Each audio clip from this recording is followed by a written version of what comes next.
Hello, good evening and welcome for the final time this week to In the Know, brought to you by the Racing Post and Coral.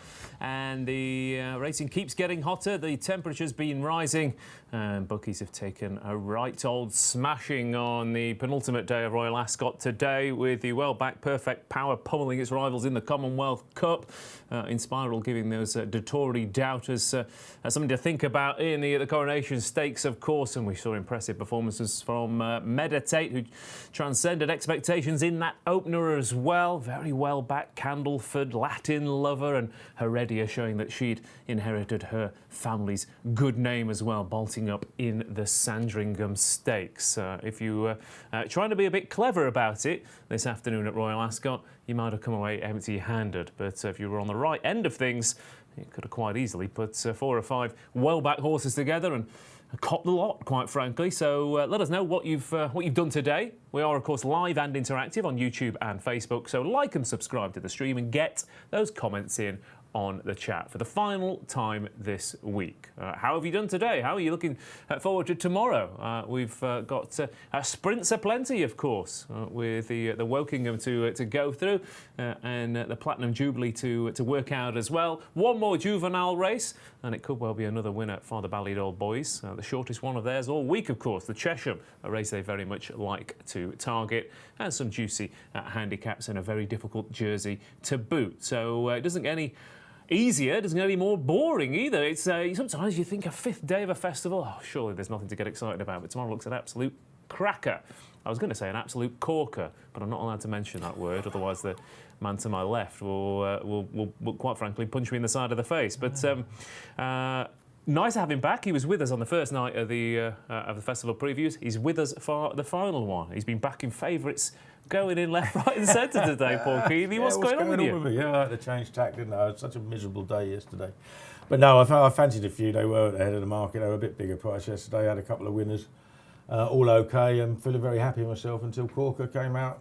Stone last missed a break by 10 lengths. I just seen the final result. He got beat 3.5.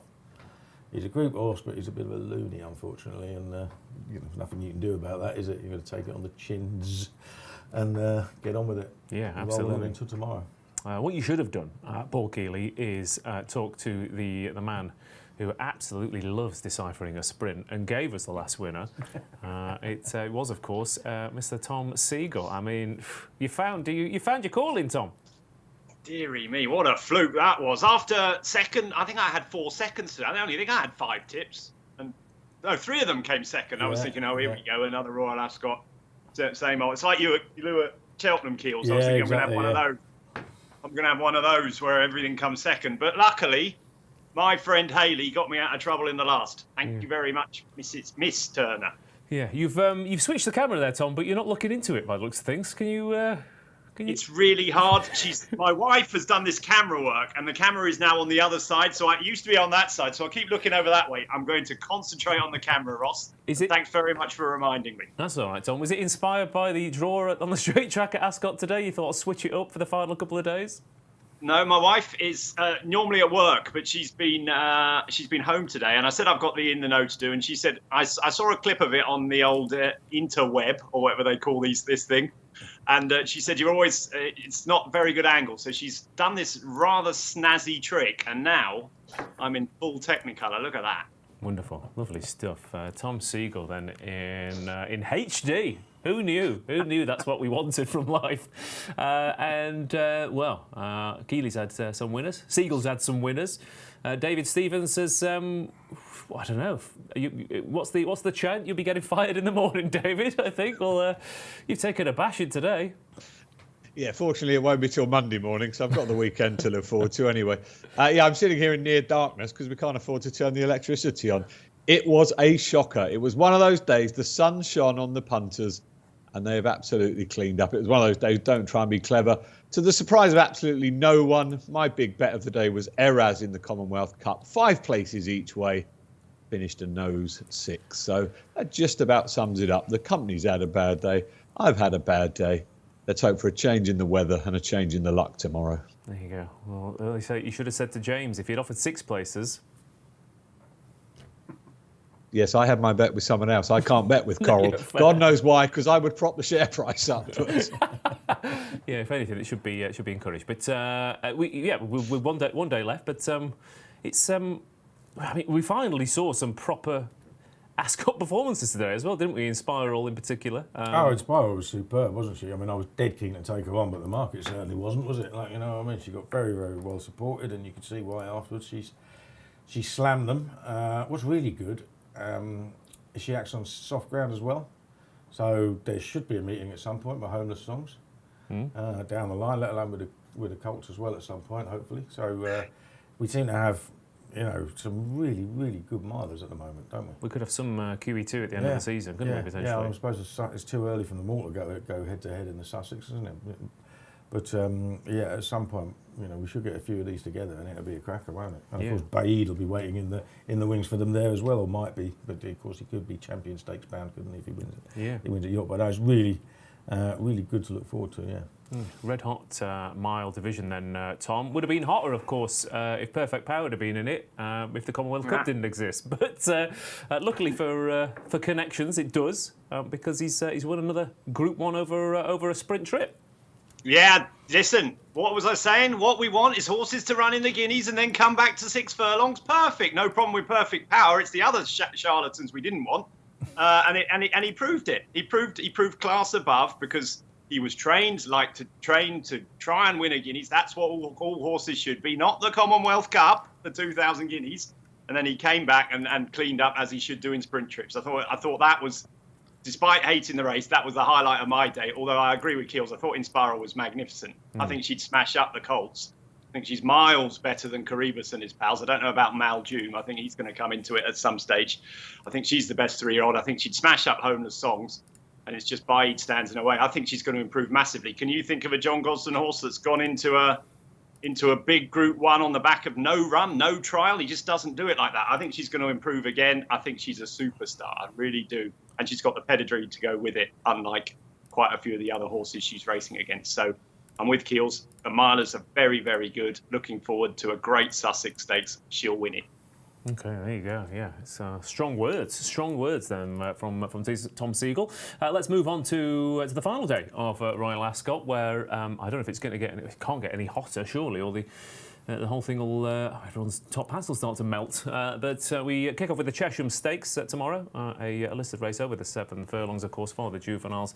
And if the bookies were taking a bashing today, they'll be hoping and praying that Alfred Munnings does not get the job done in the opener. Even money, Al Zahir is 15-2, Crypto Force is 8-1, Faisal Road 10-1, the Fox is 14-1, Dark 30-14s, Finn's Charm 16s with Legend of Xanadu, and it is bigger price as the rest. So again, come to you for the 2-year-olds. As I have been all week, first time at Tom Segal. But obviously, the Ballydoyle team have already had 2 winners this week in the shape of Little Big Bear and Meditate today. But as ever, pretty much become a tradition now, isn't it, that their best horses apparently always in the Chesham?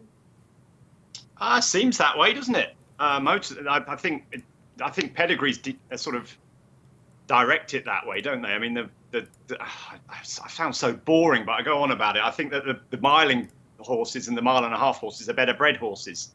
So consequently, it's no surprise to me that a Coolmore operation who deal mostly in middle distance and miling horses might aim their best horse at the 7 furlong race, the longest race. I think that's what's happened.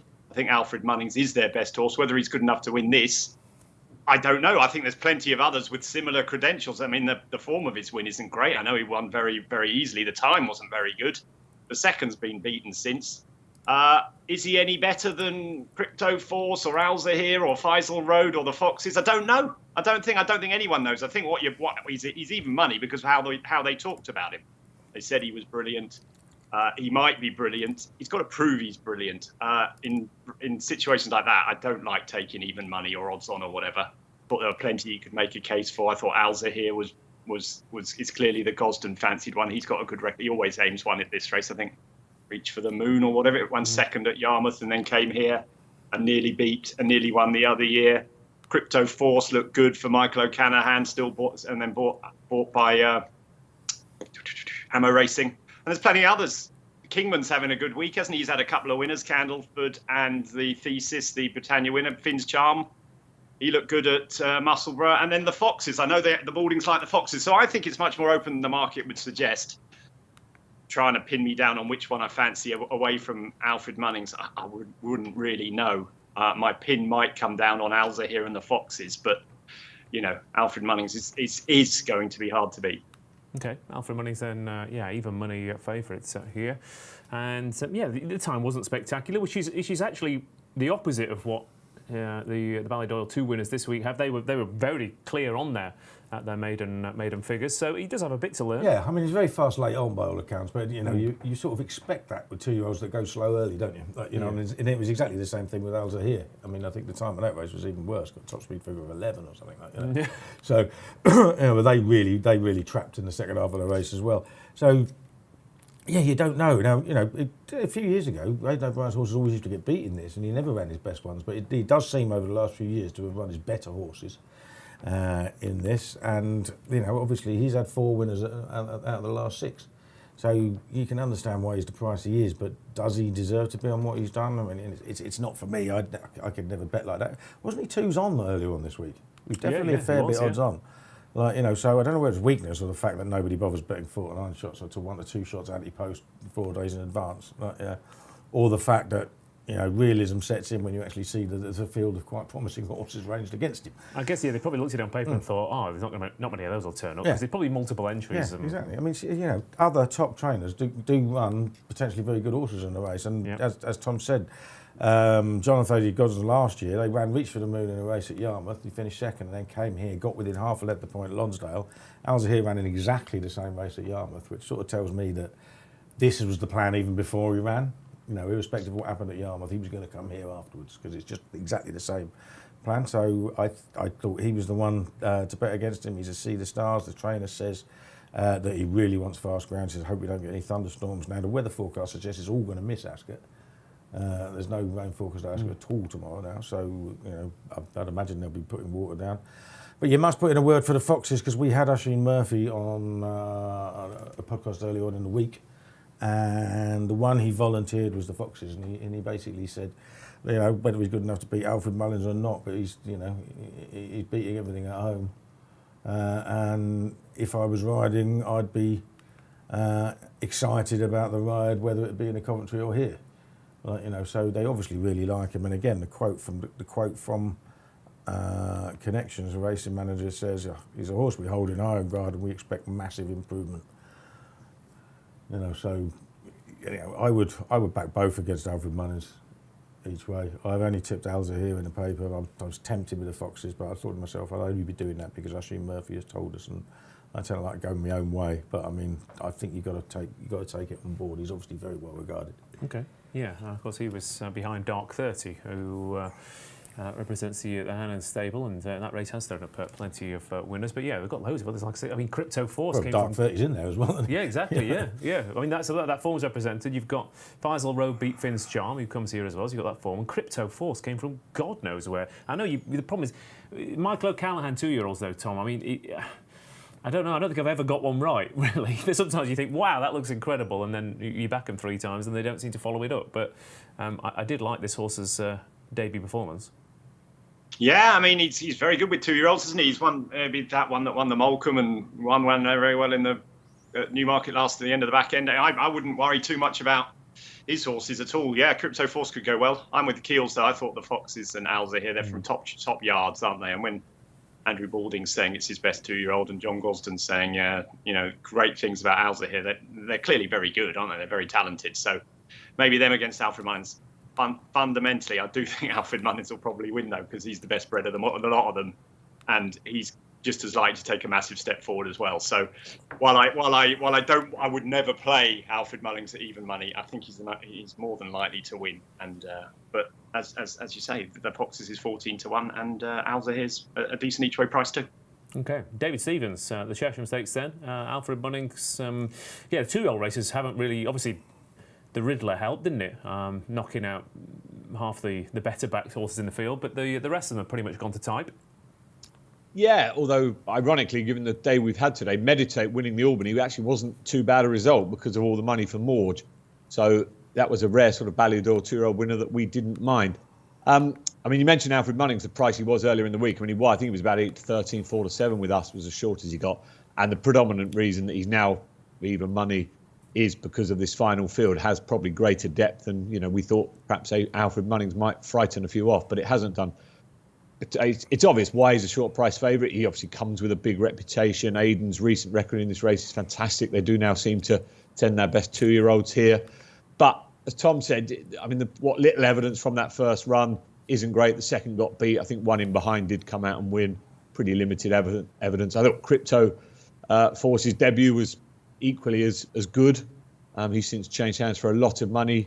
He beat each way one against the field for me. But even money Alfred Munnings, but actually the boys have found from somewhere. They've also been down the back of the sofa, and we're pushing this one out. First special of the night, Alfred Munnings, 6-4 for the next couple of hours at least, up to 20 quid. So if you do fancy the favourite, and I'm a bit like Tom actually, I'd back against him each way, but he probably just will win. That's the sort of week it's been. But 6-4, Alfred Munnings. Okay, Alfred Munnings then out to 6-4, for 20 quid until the end of the night. What are you going with, Keels? I will go with Alza here. Okay, Alza here it is. Tom? Well, I think Alfred Munnings will win, but I would back the Foxes actually each way. Okay, very well. David? Crypto Force each way. Okay, well for and I'll go with Crypto Force as well. Slight concern that the horse he beat, Auguste Rodin, is a bit of a thinker, but you can't have everything. Legend of Xanadu. We want Melrose back after his Inspiral carpet. That was miles better than yours. I think you ought to swap jobs, actually. He didn't actually say it, though, did he? He didn't say it. No. He bottled it. That's the problem. Look, you've just got to have the complete lack of shame that I have to say them out loud. Legend of Xanadu for Stevens 99, and also Will as well. Yeah, it was. Again, you could well think that if that wasn't trained by Mick Shannon, that might well be a little bit shorter as well. Of course, one. At Epsom. Had his share of 2-year-old success at Ascot in the past? Yes, he has, yeah. And 60s Icon will be a good stamina angle. Anyway, moving on. The Jersey Stakes here, 15 running here over this 7-furlong trip.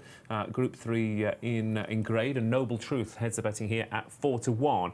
Manada is 5-1, Sambudu is 7-1, Star Girls Almal is 7-1 as well, Alf Layla is 8s, 10-1 Dubai Legend, Audience is 10s, and 12-1 and Bigger the Rest. Again, despite Tom's protestations last night about the Commonwealth Cup weakening races, we've had a big field in that. We've had a decent field in the St James's Palace. We've got a big field in the Jersey as well. I don't know where all these 3-year-olds keep coming from, Keels, but there's hundreds of them. Never apparently. said that. You're putting words in my mouth. I never said that. I never said they weakened races. I said it was a weak race. Oh, okay. Right, there you go.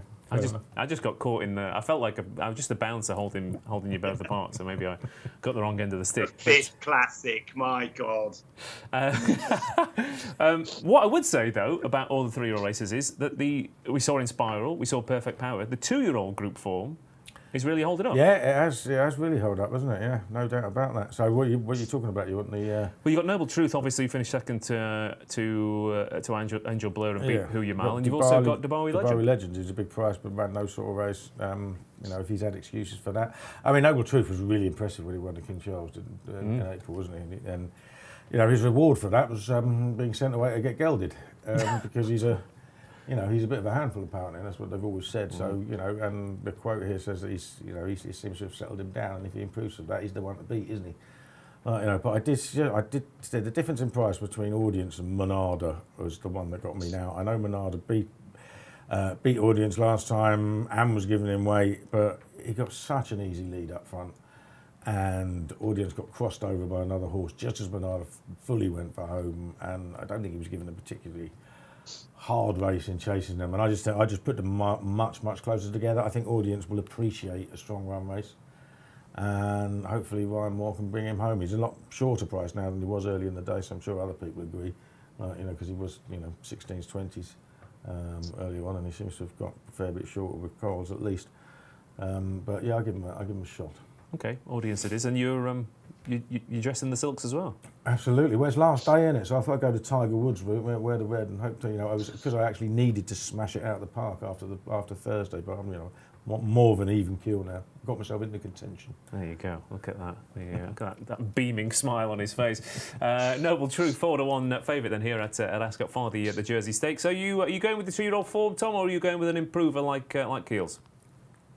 Well, I happened to bump into one of the Godolphin mob the other day, and they said the gelding operation has turned this horse inside out, and that he was one of their bankers of the meeting, which surprised me because I've never liked the horse at all. He's always been a bit of a nutter, but obviously the form of his Doncaster win is good. If it has turned him inside out, then he's got a massive chance. I was actually driving my son to a basketball tournament this afternoon, so I didn't see the Sandringham, but it looks like all those that were saying you couldn't win from high draws were completely wrong. You guys will be able to tell me more, but it seemed like the first 5 home were all drawn right on this side, so I wouldn't be worried about him in being on this side at all. I don't think there's any draw advantage out there. One I like, though, there's two I like. I thought Samburu had a definite chance. I love the Kingman angle. I love the John Monty angle at Ascot. I thought he did well to pick up Snooze and You Lose last time. I know that wasn't a brilliant race, but Snooze and You Lose did win a listed race easily next time. He was one of the few Gosden horses entered in Group 1s at the start of the season, so he's obviously always been one of their better 3-year-olds. I think 7 furlongs is perfect for him. I think he would have run in the St James's Palace if he'd stayed a mile properly, but I think this trip's perfect for him. It's got the cheek pieces on this time. I could see him going really well. But the one I like is the filly down the bottom, Stargirl's Almal. I don't know what an Almal is, but but I think she's a star girl. I thought I couldn't believe it. When I was watching the Irish Guineas, and I was watching this horse decrease in price as I was watching the race, and I was thinking, I've literally no idea why anyone is backing Stargirl's Amal to win the Irish Guineas, which turned out to be a very good race, isn't it, with Tuesday and Concert Hall. She was undoubtedly the second best filly in the race. She was hampered badly by, I think it was Tuesday, coming to the final furlong. Otherwise, she would have been second. I have no doubt about that. That form is red hot. She obviously wouldn't have beaten Homeless Songs, but I think she would have been second in front of Tuesday and Concert Hall. I think the drop back to 7 furlong is perfect for her. The slight worry I have is the ground, because it was definitely going to be tomorrow, but I've been getting the ground wrong quite a lot this week. I think most horses have been acting fine at the track on the ground. So I give her a big chance, Style Girls Amal. I think I just was taken by the amount of money for her on the morning and day of the Irish Guineas, and I'm a big believer that, you know, if you see good money in good races for horses, there's a reason. She must work really, really well, and she ran as well as her price contraction would say. So I love the Irish 1,000 Guineas form. I think she'll go really well getting the weight from the colt. Okay, Stargirl's Almal then, yeah, who made her debut in a listed race last year, which was a bold shout, but it's certainly paid off so far. Could I just ask that you have adjusted the camera, Tom, but could you either just raise up a little bit or just tilt it down a little bit more, just so we can... I can't. Listen, you're asking too much of a man that is a technophobe. It's stuck on a clock. Do you have a big cushion you could... sit up a bit, yeah. You could put underneath you. Okay, sorry. That's all right. Perfect. There he is. Look at that. Lovely stuff. Can't get enough of that Tom Segal face. David Stevens, Noble Truth, 4-1 favourite here, but a couple against it for Keels and Tom. What are we offering, and where's the money going, and what's David Stevens getting involved in? The money is going for Stargirls and Mal. She is actually into 11-2. Now, we are best odds guaranteed from now anyway, so if you back it tonight and they start bigger, you will get bigger anyway. We're 4 places each way. And typically, I'm probably going to be a day late on being obvious and just backing favourites. But I thought Noble Truth was by far the standout bet here. I thought he's got the best form. The gelding does seem to have helped a lot. 7 furlongs, trip's perfect. He's run on good to firm. I just thought he ticked all the boxes for a team in really good form.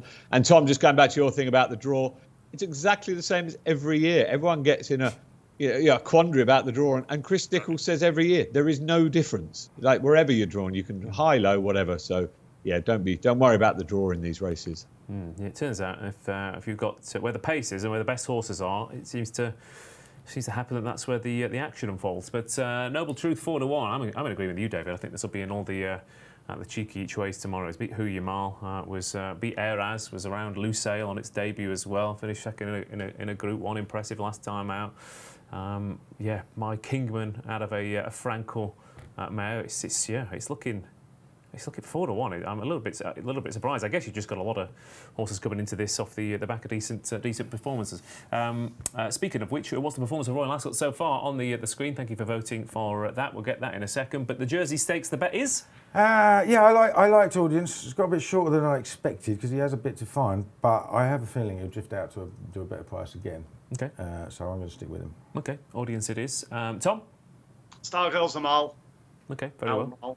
And me and you, Dave, will become favourite backers for a race. How's that sound? It sounds good to me. But like I say, certain to be a day too late. Absolutely. Performance of Royal Ascot so far, in Spiral, 52% of you. Is that recency bias or is that true? Nature Strip, 34%, Perfect Power, 9%, Other, 3%. So it looks like it's a straight on fight between those two. Keep that going in the chat in terms of jersey selections. Thackeray Bay for Medieval Mongoose, which is a fantastic name. And Debarwi Legend, if he bounces back, could win this. Stevens, 99. And Paul Ferguson thinks Monada as well. Of course, Saib Insaror training a Shadwell horse, which is an eye-catching combination. Off to the Hardwicke Stakes here, where we have a 4-5 favourite in the shape of Hurricane Lane, returning off the back of a 258-day absence. Last seen finishing a narrow third, of course, in the Prix de l'Arc de Triomphe. This is a little bit easier pickings for his return, and he's odds on to win first time back. He's up against one of those strange horses, a State of Rest, if you will, a Broom who keeps winning Group 1s, but everyone seems to write him off. 5-1 is Broom, 7-1 Solid Stone, 8-1 Mostadaf, 8-1 is Third Realm, 16-1 Lafayette, Living Legend, 33-1, and away he goes, 50-1 outsider of the bunch. We haven't seen Adiyar, we haven't seen Hurricane Lane yet, so after the Godolphin dominance of the middle distance races last year for the 3-year-olds, Tom, they've taken a while to get to the track, so whatever happens with Hurricane Lane, it lands a lot of questions. Yeah, I mean, I think this has always been the plan with Hurricane Lane, isn't it? I think Adiyar was the horse for the Coronation Cup or something like that. So I don't think necessarily there's been an issue with Hurricane Lane. I was staggered actually when I looked up this race, and I thought Hurricane Lane was miles better than anything he was running against. And I looked at the RPRs, and he's only £3 ahead of Broom and £3 ahead of Mostadaf, which surprised me because I thought, having won a couple of Creep ones, finished third in the Derby and third in the Arc, he'd be light years ahead of him. I can't imagine Broom could do anything like that. But that's what the ratings say. So maybe I was overrating Hurricane Lane. Obviously, you're guessing on his wellness, but I took on Inspiral for the same reason today. For his readiness, not wellness, for his readiness for this. And I took on Inspiral for the same reason today. Watched her drift out to 130 yesterday evening. With the nice men from Corals, and then saw her backed off the boards and win by miles. I expect the same to happen here because I think Hurricane Lane is totally different class to the horses he's running against. Okay, there you go. I thought there was going to be more to come, but short and sweet. Love it. Yeah, Hurricane Lane, different class. Yeah, a lot of these, you look at it and thinking, a mile and a half? Like, why are you here in this race? There's a few chancing there are, Mostadaf in particular, but also Solid Stone. Yeah, exactly. Yeah, I mean. It's one of those, if he's fit and ready and he handles the fast ground, then yeah, he wins, doesn't he? And, you know, the ground wasn't that slow in Ireland, I don't suppose. They keep saying that he would prefer easier ground. But, you know, if I'd seen him run, I'd be saying, yeah, he's an absolute certainty. I was tempted to say that as much of a certainty as he is, Broom is just an absolute knock each way if all 8 go. But no, I've had a look at some betting without prices, and he's as big as 5-2 without. I think that's enormous. Yeah, okay. You know, so I think that's the way I'd play it. I mean, he ran in this race last year, and it was a red hot renewal. Yeah, red hot. Well, yeah, it was second split. Who won it? Wonderful Tonight. Wokingham was third, but he handles really, really quick ground as well because he was second in the Breeders' Cup, wasn't he? So yeah, I think I actually think he's a fair bit better than the others, even if the ratings say otherwise. And I expect him to run a really, really big race. Whether he'd be good enough to beat Hurricane or not, then take Hurricane Lane out of the equation. And you know, I mean, if you get any 2-1 without, I just thought it'd be a fair bit shorter than that. Okay, and obviously the way Ryan Moore's been riding as well this week and today in particular. Yeah. Is a bonus, but yeah, Broom. I guess I said he's more state race. He's a bit more like Highland Real in the sense that he just turns up in these races. He's just a regular turns up, runs his race. You can trust it with his race. Yes, he's not brilliant, but he beats most a lot of the time, doesn't he? Okay. We've got Mostadaf stepping up in trip, of course, got Solid Stone as well. And we've got Third Realm, who wasn't too far behind Hurricane Lane in the derby last year, David. So I imagine, there's a couple of shorties to box up tomorrow. Alfred Munnings going on to Hurricane Lane, but you've always got the advantage of whether it's fit and well and ready to go. Yeah, but as Tom said, there were similar question marks over in Spiral. I mean, these very, very top trainers like Charlie Appleby, like John Thady Gosden, they can do it, can't they? So you've got to assume he's going to be fit enough to do him justice. And I think, as Thomas said, he's just the best horse in the race. And I think Broome is just the second best horse in the race. So whether you're betting without or whether you're betting each way or whether you're doing the forecast, I'd be amazed if anything else gets involved with those two. But just going back to that first race favourite, Alfred Munnings, and this favourite, Hurricane Lane, we have another special, both of them to win by over 1.5 lengths. Was 13-2, is now 8-1. So another way of getting with those two short price favourites early tomorrow. Okay, Alfred Munnings and Hurricane Lane to both win by over 1.5 lengths. It's 8-1 from 13-2 for the Hardwicke Stakes then, and Hurricane Lane making his return to the track. It's odds on, but Paul Kealy, how are you playing it? Yeah, I'm just going to back Broome without.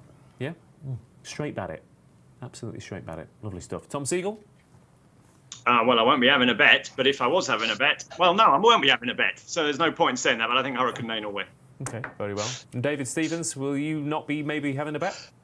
I'll be having a bet. I'll be backing Hurricane Lane to beat Broome. Okay, very well. And our punters at home, has anyone got any different angles? If anything, maybe oversimplified this. I'm getting a feeling about the Bay Bridge race the other day where we all sort of said, oh, well, yeah, the favourite will win. Prefer it softer for Hurricane, says Simon O'Neill. Broome and Hurricane Lane reverse forecast, says Luke Salmon. Take out Hurricane Lane, this is a very ordinary race. Stevens99 says Highland Reel did actually win occasionally. Yeah, I guess that's fair. But Broome did win a Group 1 last year. He didn't win the one in America that I backed him in. He got chinned on the line, but never mind. Ascot, 4.20. We a mile and a half with an odds-on shot returning off the back of an absence to a much tastier kind of race, depending on who you talk to. Home Affairs, though, is 15-8 favourite for the Aussies, and it went well earlier on in the week in the King's Stand. Artorias, though, also representing our friends down under at 9-1. Creative Force, the Ascot horse here, is 9-1. Campanelle is 11-1. Sacred, 12-1. Highfield Princess, 12s. Minzal, 14s. Happy Romance, 18s. And bigger prices the rest. Now, Keels, our sprinters aren't very good, as Tom was saying last night. The Aussies dominated the other day, but I thought it might scare a few off, but everyone's turned up. Yeah, everyone's turned up. Well, they're not scared of anybody else, are they? That's the thing, because it's so open without the Aussie. Now, the Aussie, if he turns up in great form, he's got a victory over Nature Strip to his name just a couple of starts ago. His form figures are 19119, so we can put in the odds stinker. Is that your premium rate phone line, was it? I could have. Your Kealy's tips, yeah. 2.5 minutes to get to the selection, that kind of thing. Okay, yeah, exactly, yeah. So I'll take my time now. We'll talk really slowly.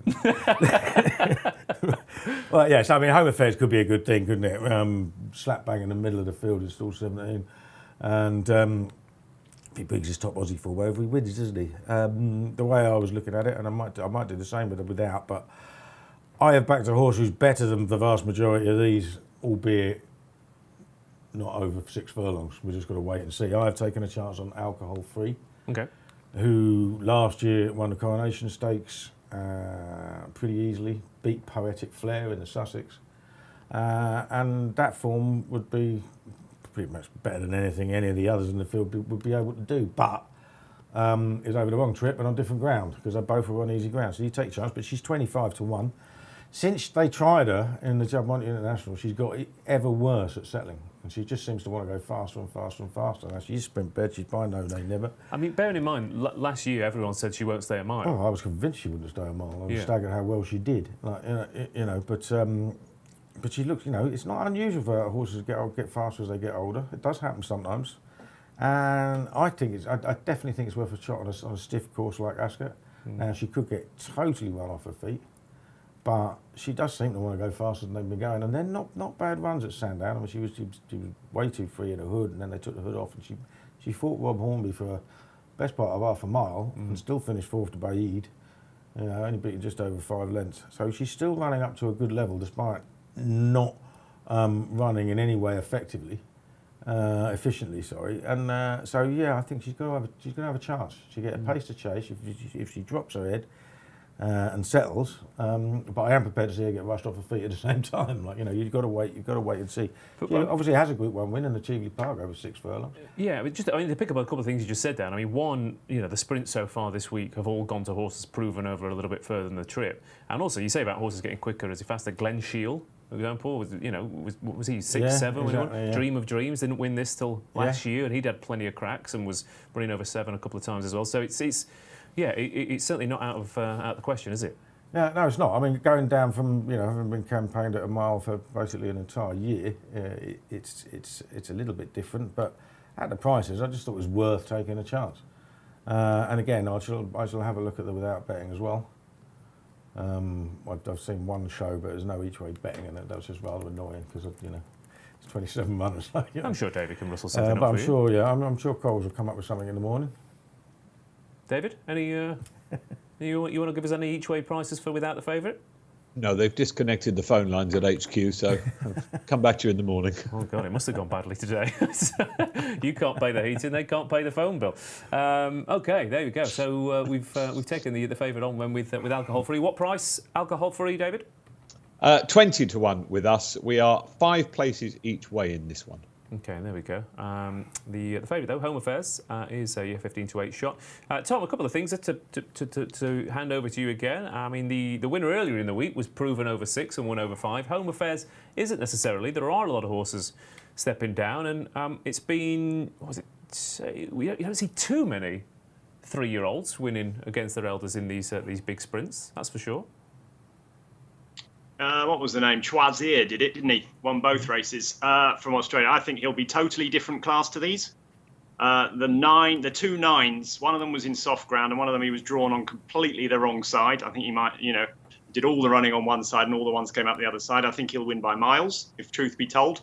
But I do think there is an angle, an each-way angle with one of the fillies. I get Keel's idea about alcohol-free. I don't think there's any chance on God earth she'll be run off her feet.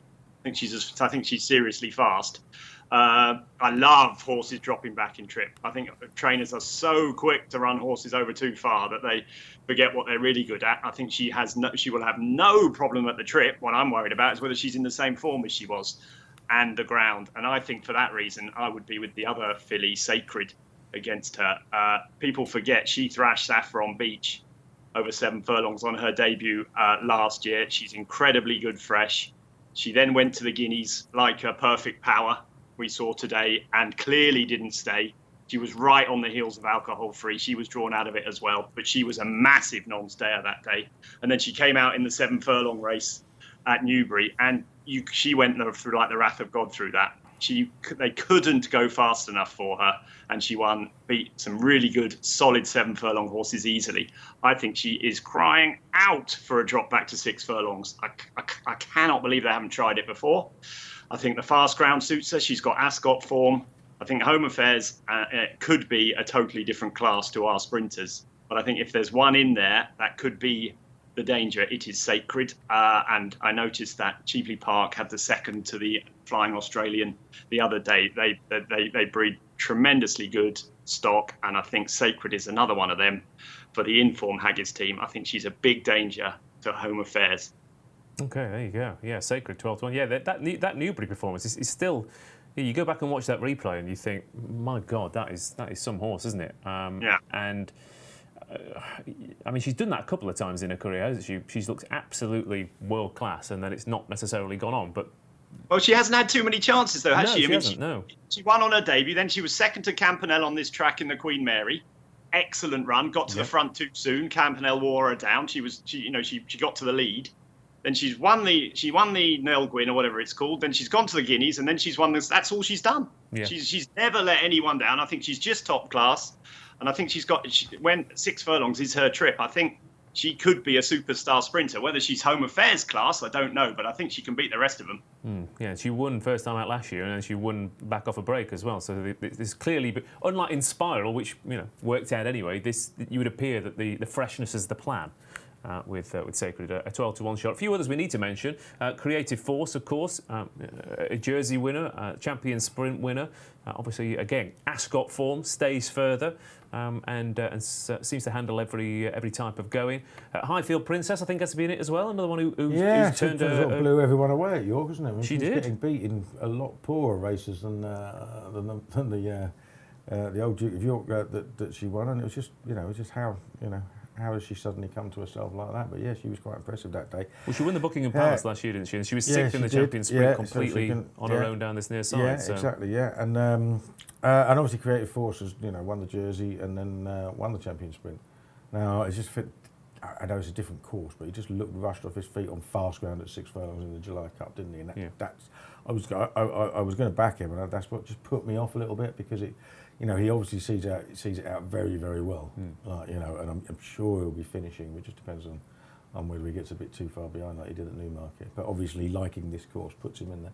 Yeah, Ascot horses and all that.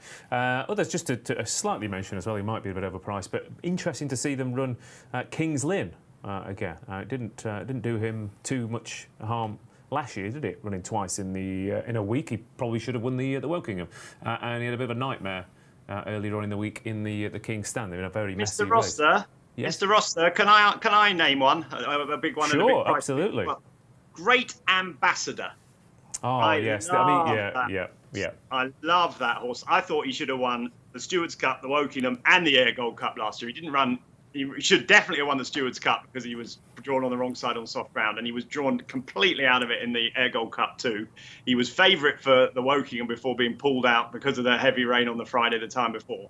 I think he's a really, really good sprinter. I think they've had a few problems with him, and that's why he's a big price here. But he's drawn on the rail. If that happened to be good, I wouldn't rule him out running a big race. He's by Exceed and Excel. He's crying out for fast ground, just like Sacred, and I think.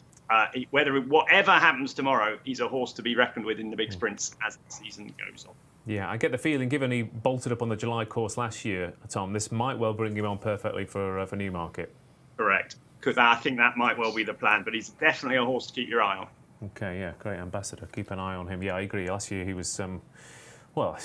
he got pulled out at Ascot, didn't he? And then I waxed lyrical about him on this show, Tom, and then I think that seed had been planted and... You were all over him at Goodwood. We were both all over him at Goodwood. I still can't quite understand how he got beat. But anything else to mention in a cracking race? David Stevens, throw a few in. Surely there's horses we haven't mentioned that you fancy. Yes, there is. Great Ambassador, by the way, is 22-1. King's Lynn is 40-1. Jim Crowley, speaking in his Coral blog for us, is really quite bullish about Minzao. He thinks he'll come on leaps and bounds for that third behind Highfield Princess at York. And Jim said after Baid, this was the horse he was most looking forward to riding this week. So Minzal around 14-1. But it does revolve around the Aussie favourite. I mean, we saw Nate just absolutely destroy the King Stanfield on Tuesday.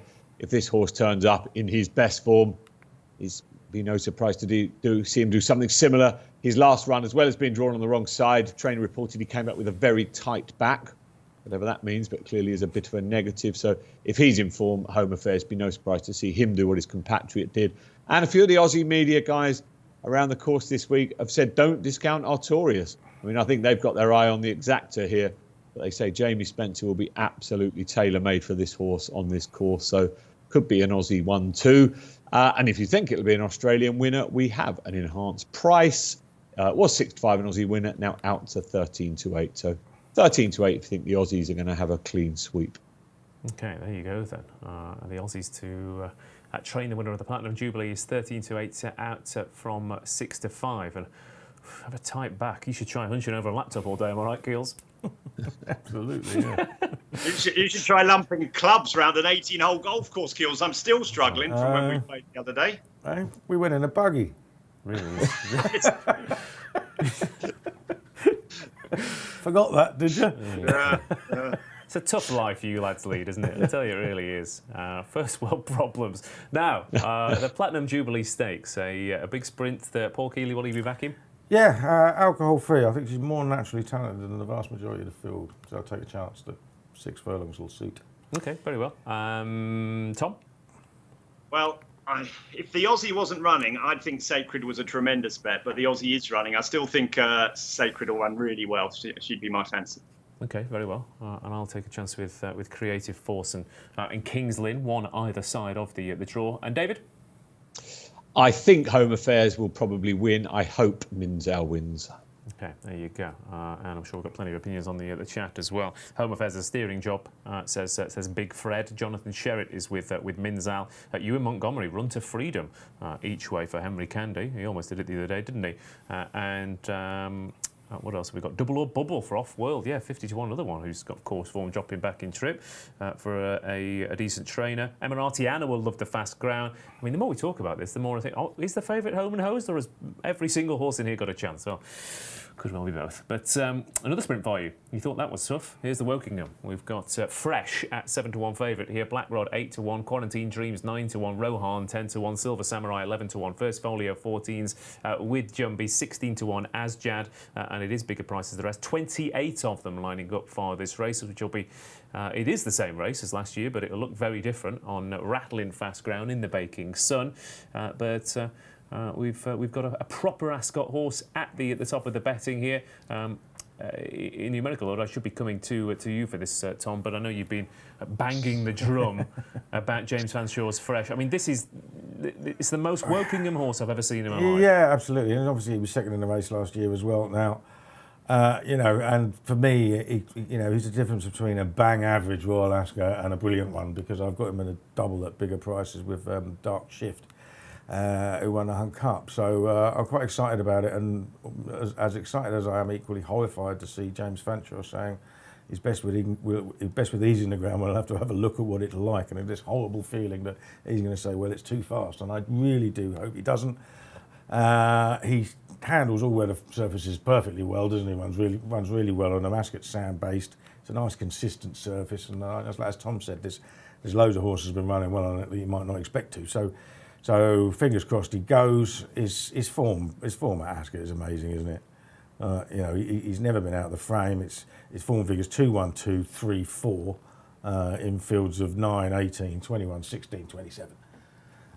So he just loves it, and he travels superbly, doesn't he? And look, he may well have had a bad-ish draw in the Victoria Cup from 12 when.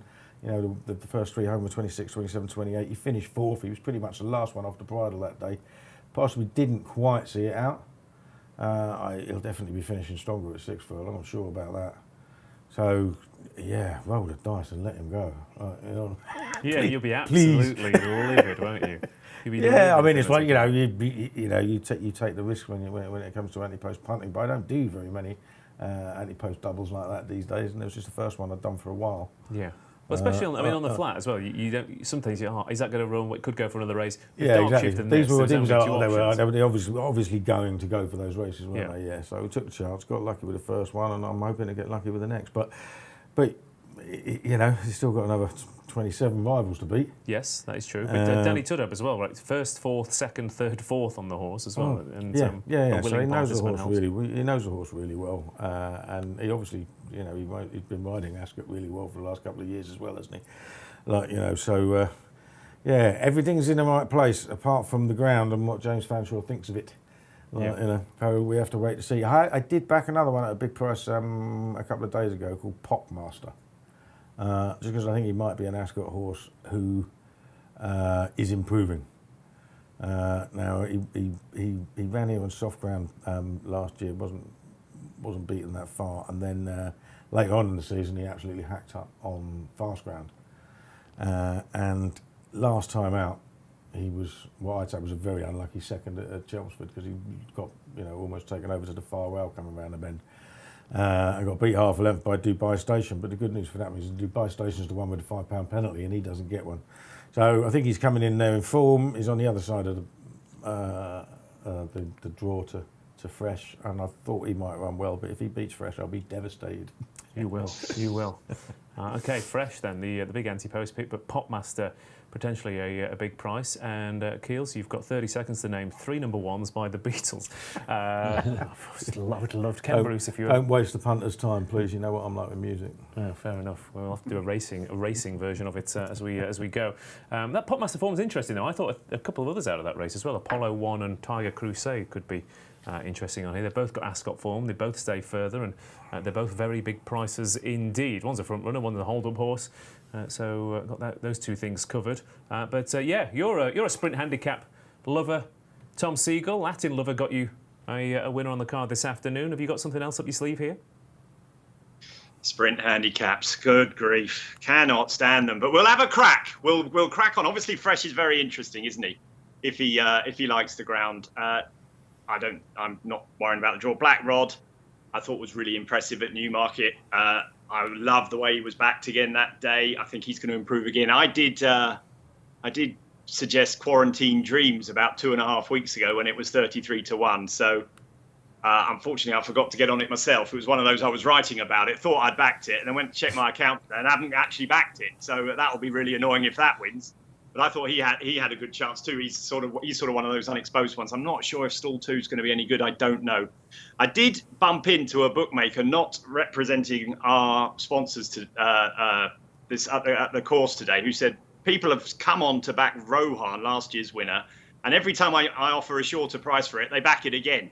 Now I noticed he has come down markedly in price, hasn't he, in the last few hours. Ryan Moore's booked to ride. He's a lot better off at the weights with Fresh on last year's form. The problem is he hasn't got any recent form. I mean, he hasn't hardly beaten a horse in his runs this year. However, a couple of them were in Dubai and Saudi Arabia and places like that. And he probably was a get it ready run at York last time. So he was very, very impressive in this race last year. I wouldn't rule him out. And I could go on and on and on. The one angle I do have is I think that Jimmy Mac, when are you coming back? I'll be singing when he goes home after the weekend. I think he is the best jockey by far in the weighing room anywhere in the world these days. And I thought it was really interesting. He was on a horse, an old friend of mine called Lampang. Now, people always have Lampang down as a soft ground horse. He's not. He's a fast ground horse. And he's a totally different horse since being gelded. He was second home on his side in this race last year on soft ground he didn't like. I think he was third home in the Stewards' Cup just behind Great Ambassador on ground he didn't like in the Stewards' Cup as well. And he's been gelded and he was really impressive. I know it's only a small field, but I thought he'd looked a totally different horse. He's off the same sort of markers when he raced in those races. And I just thought with Jimmy Mac on and fast ground at a huge price, he was one I was interested in. But you know, it's impossible. I have no idea where they're going to go. I have no idea where the pace is. It's not my game, that anymore. I hope for Keel's Fresh. Well, actually, I don't hope Fresh wins for Keel. I hope Lampang wins for me. Yeah. But if Lampang can't win, I hope Fresh wins. Okay, well, I mean, you've dressed up in the right silks for your fancy earlier on. You're wearing the silks for Fresh at home, Tom. So I think secretly, deep down, you want your esteemed colleague to cop the lot. Maybe I do, really. Deep down, I do. He might pay for a drink at the next time we play golf. Yeah, that's fair enough. You'll definitely pay for a drink if this wins. If Tom hangs around long enough to have one, yeah. Yeah. There you go. Yeah. Well, we'll see how it goes. If Fresh gets chinned on line by one on the other side, then we'll see how it goes for that drink as well. But yeah, Rohan really interesting, and you're right. Yeah, the money. Yeah, the money came, didn't it, for this horse to get it up to this level. They switched it from George Scott. The stewards had an ask about connections after the money piled in for 3 or 4 handicaps on the bounce, so it's certainly not out of the question. Rohan now a 10-1 shot. Loads of others in here. Keith was banging on about Silver Samurai. He's a proper Ascot horse as well. And one more I'll throw in, a very big price, is Royal Commando, who was 4th in a Commonwealth Cup, was 28-1 last year for the Platinum Jubilee, and is a much bigger price here for a handicap. So it's not a group race officially, David, but it pretty much is, isn't it? You haven't even mentioned Summergan, have you? Have you mentioned Summergan? Well, yeah. Where's Montemège when you need him?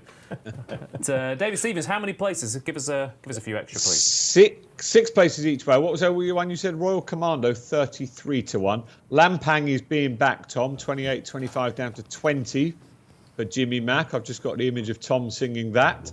I'm in the Rohan camp. I'm hoping that, he's been, this has been the target now for a while because, I say, on the bare form this season, he shouldn't really have a chance here, but he's £3 lower than when he won it last year. He's actually owned by, Chris Kealy, who's the sort of syndicate behind this, is a former colleague at Coral. It's fair to say they do like a punt. And, the money has come for Rohan. Ryan Moore in the plate is obviously nothing but a positive, albeit I get what Tom says about James McDonald being a class jockey. There's a few class jockeys here. But, Rohan for me. But I hope, Kills, your double does come in. Thanks, matey. There we go. Yeah, fingers crossed. Good man. Okay, so fresh for the Wokingham with the Saver and Potmaster. Yeah, that's it. And I don't want the Saver to come anywhere near fresh. Okay, very well. Tom? I have had a very small bet on Lampang. I just think he might run well. Okay, I've had a little tickle. Big prices: Tiger Crusade, Apollo 1 and Royal Commando. It's huge odds. And David? Rohan for me for a repeat. Okay, lovely stuff. 2 more races to go then. Royal Ascot 2022. I'll have to rattle through these. But so we've got another big field handicap here. 16 of them lining up then for the Golden Gate Stakes. Missed the Cut is 5-2. Falling Shadow 11-2. Honiton 7-1. Sun King at 9-1. Aldous Huxley at 11-1. 12-1. Phantom Flight. Chairman is also 12-1. And a bigger price as the rest. Tom, I'll come to you. The favourite Missed the Cut, a phrase I'm sure you're more than familiar with. But at 5-2, surely you'll be taking this on with 16 runners to go to post as well, and a whole host of unexposed horses. What did you like in a very quick summary, please? Well, I did like Missed the Cut. When I did it this morning, which people don't realise, we do these things very early and get it out of the way. I think it was a 5-1 shot. I thought he had a great chance. I really did. I was really impressed with everything about him at Salisbury. At 9-4, 5-2, I'm a little bit horrified. I thought there's no way. I thought he'd drift out to about 7 or 8-1, but at 5-2, that is plenty short enough in a race of this nature. I think you'll see in the paper tomorrow that I did go for him, but I wouldn't have expected him to be anything like this price when I did it. Honiton is the one I would be interested in. The form of his Newbury race when he was 3rd in that maiden. The winner was my Prospero, or whatever they call it. 2nd was Thesis. 4th was Zoom. Zoom ran really well in the London Gold Cup. Thesis won the Britannia. My Prospero was 3rd in the St. James's. That is very good form. I think he's probably got a bit in the hand of the handicapper, but obviously Missed the Cut might have 2. Boring. They would be my 2 against the field. Okay, Missed the Cut then 5-2. Honiton at currently at 7-1, although I'm not sure that exists anymore because I think Tom's put him up, and I saw a little bet slip on your screen earlier on saying that you might have. Yeah, well, I was just topping up because I'd already backed him a couple of times. Yeah, I mean, I was getting stuck into him, and I was trying to watch Post Impressionist and see what happened to him, and I was getting ready to hover over. And when Post Impressionist got beat, I sort of forgot about it, and then I missed the big prices because State Secret then went and won a big handicap yesterday. Now, after that Prospero run, he was second, beaten 3 1/4 lengths by State Secret, who Charlie Appleby says his next target might be the Great Volga, Group 2. And after that, he was 3rd to Eldarov, who's won the Queen's Vase. It's incredibly good form. Now, he got given a mark of 86, and last year he wouldn't have come close to getting into this race of 86. So they run again, and I just got the impression that as with Quickthorn last year, who won by a mile at Haydock because he needed to rocket up the handicap, I get the impression that Dettori said, make sure you win this well. All right, so he's got thumped with an £8 rise, so he's going to be running in a handicap of a higher mark than Secret State was. But he won so easily. I think he might be able. I think he might be able to deal with it. I think he's obviously a very good horse. Probably a fair bit better even than the 9-4, and he would have been a certainty of 86, which he would have got in this year. Yeah. I'll take him on. I understand that Mr. Cut has looked very, very good as well, but he is too short now. So yeah, I've been sort of all over Honiton for the last couple of days. Okay, yeah, and I was playing the replay back to Keith outside, saying, "Look at this horse looks like it's going to win by half a length, and it goes on to win by 8." He grabs the ground and keeps going, doesn't he? Yeah. Then I walked over, saw you backed it, Tom's tipped it, and again I haven't backed it either. So well done, everyone. Missed the cut then 5-2. I've missed the price on Honiton, who Queen says 7-1, but I think these two gentlemen might have ruined that. David, anything else to mention for the penultimate? No, it sounds like we're all in agreement, but Honiton is actually now down to 11-2. Mr. Cut has been very strong all day. He's continued to shorten through the day. 5 places each way, but for everything the boys have said about Honiton, handicap debut here, making a quick reappearance. I think it'd be another one for Frankie. Okay, there you go. Quick mention at a bigger price, I think Tollard Royal, who ran well at Haydock last time out, and clearly needs a step up in trip. So that's the penultimate race of Royal Ascot 2022. The final one is, of course, the Queen Alexandra Stakes, where Trushan is still in at 11 to 8, but he might be joining fresh and having the day off to tomorrow, depending on how it goes. Wordsworth is 11 to 4, Falcon 8 is 6 to 1, Nate the Great is 11, Stratum is 14 to 1, Urban Artist is 14 to 1, Calling the Wind 16s with Timor at 18s, and it is bigger prices the rest here. Difficult to do anything with this final race, isn't it, Keels? Because we just, the market's going to completely change. In theory. Well, is it difficult though? Because you said, well, fair enough. You tell me. We'll say as punters, and I know a lot of punters hate rule 4s, but bookmakers hate them even more. If you back with the rule 4, you'll probably end up with a better price than they will be afterwards. So I'll be saying very tempted to say, right, get on Falcon 8. It would be, on the figures, it would definitely be between him and Wordsworth without Trushan. Now,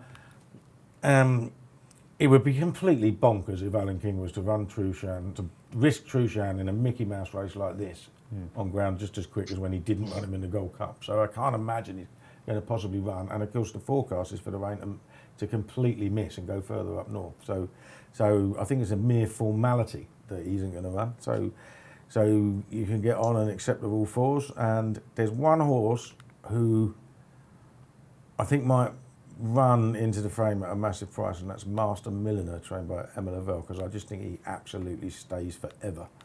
And he obviously ran into a very well handicapped horse in a horse with no name of Nicky Henderson, who's on a roll at the moment last time at York, and I think he'll relish that. You always get one horse at a silly price run a big race in this race, and I think that might be him. But I think Falcon 8, who got beat last year at a short price, but that was because the ground was soft. His form in the Chester Cup is obviously red hot. Fifth to Cleveland.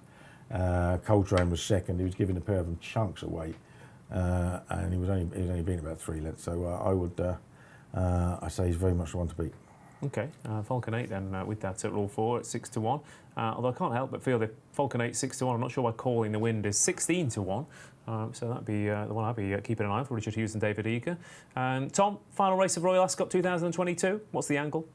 Yeah, well, I agree entirely about Falcon 8. I think Calling the Wind will definitely run his race again. Whether he'll get outstayed again is slightly likely. I thought he got outstayed last year, didn't he? But that was on soft ground, so the better round might give him a chance. The funny one I thought was Timor by Andre Farbs. We saw in the Gold Cup on Thursday how 4-year-old stepping up in trip dominated the race. Kit Prios had never run over 2.5 miles. Mojo Star certainly had never won off over 2.5 miles. Timor was a very good horse last year. He was third in the Prix Niel, in front of horses that have won group races since. I just thought it was interesting he was running for Andre Farb. Now, it may be because the Aussies are over and they just wanted a nice, few beers, a few tinnies, mate, on the last race.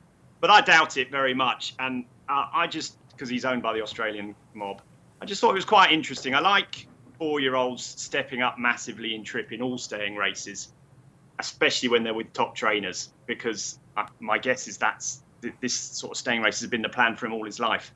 And he ran really well in the Niel. He was only third. If you watch the race, he was really unlucky third as well. He should have been right on the heels of Bubble Gift and all those ones that have won group races since.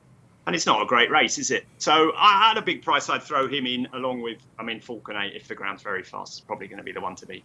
Okay, there you go. Queen Alexandra Stakes then, the final race of Ascot 2022. Last word to you, David Stevens. Yeah, I'm with Tom on this purely again because Andre Fabre, I'm guessing, has never had a runner in the Queen Alexandra. The fact that he's sending this one over, and even if the Aussies wanted a social day out, I don't think anyone tells Andre Fabre where the horses are running bar Andre Fabre. So for that reason alone, he's a genius, Andre Fabre. 18 to 1. Trushan isn't going to run. They've kept him in case the rain come, but it looks highly unlikely. Wordsworth, probably the most likely winner. But yeah, Andre Fabre factor, massive for me. Okay, there we go. Last race of Royal Ascot 2022. Fingers crossed it all goes to plan for tomorrow for our viewers as well. I don't think I have to ask the man on mile left what his nap is for the final day of the meeting, but I'm going to ask him anyway. Paul Kealy, bet of the day? Fresh. Absolutely. You might be fresh if that goes in. It's in the Wokingham. Tom Segal? Well, I'm hoping Fresh is a non-runner. That would be my nap of the day. But if he doesn't turn Oh, you horrible git. if he doesn't turn up, I will go for Sacred against the Aussie in the Platinum Jubilee. Okay, very well. And what about you, David? My nap will be Noble Truth in the Jersey. Just don't forget, we've got our free-to-play Racing Super Series game. Find a horse to be placed in each of the 7 races for a chance to win up to 25 grand. Okay, there you go. And I'm gonna go absolutely mad, David. I'm going to agree with you. I'm going to say that's also my nap as well, which David, which Paul and Tom will tell me is a surefire sign of it finishing 5th. So thank you ever so much. But thanks, guys. Have you enjoyed the week? Yeah, I always love Ascot. Love brilliant racing. One more day to go. Hopefully we can smash it out of the park. Lovely stuff. Nice to see you, Keels. Tom, thanks ever so much. Enjoy the final day. Yeah, it should be good. I thought it was great to see Inspiral today, wasn't it? Because I think the middle 2 days were a little bit down for me. I didn't really see any great performances, and Inspiral bouncing back along with Nature Strip, they've really made the week. So hopefully we'll see some fantastic performances tomorrow. Okay, lovely stuff. And David Stevens, goodbye to you. Thank you. Hoping for better luck for the bookies tomorrow, but it's brilliant week. Best week of the year. Nature Strip on Tuesday was extraordinary. Okay, I'm going to assure you that nobody else is hoping for better luck for the bookies tomorrow. And a shout out to 9PWSS Camel, who says he was at a Killers concert on Wednesday, and Brandon Flowers has an uncanny resemblance to me. Yes, thank you ever so much. A girl once told me I look like Brandon Flowers gone wrong, which was a lovely thing to say. But somebody told me we'll be back in a couple of weeks. So good luck tomorrow. This has been In the Know. Good night.